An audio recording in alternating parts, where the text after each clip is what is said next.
No Talsu puses uz Kurzemes uzņēmēju dienā bija ieradušies akciju sabiedrības Ingrida D. pārstāvji. Kopš firmas dibināšanas 1994. gadā uzņēmuma galvenie darbības virzieni ir kokapstrāde, meža, dārza un elektroinstrumentu tirdzniecība. Šobrīd uzņēmums ir kļuvis par lielāko koka kātu ražotāju Latvijā un arī Baltijā.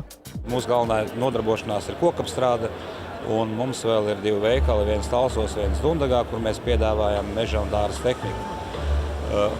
Kokapstrādē mēs sākām kā jau vairums Latvijas kokapstrādātāji, kaut ko vienkārši, bet šobrīd mēs jau vairāk kā 16 gadus mūsu galvenais produkts ir koka kāti, kurus mēs izplatām būtībā caur Vācijas un Polijas tirgu pa visu Eiropu un tālāk jau arī pa visu pasauli.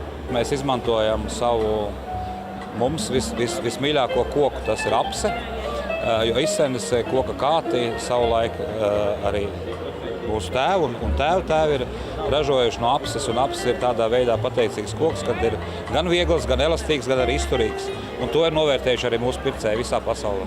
Šodien mēs esam atveduši ļoti mazu klāstu no tiem produkcijas veidiem, kurus mēs ražojam, izmantot iespēju parādīt savu produkciju, varbūt tiem, kas tā īsti nezina. Mēs esam jau dažus kontaktus atraduši jaunus, un tas ir tas mūsu mērķis, pareklamēt arī to mūsu produkcijas veidus, ko mēs ražojam.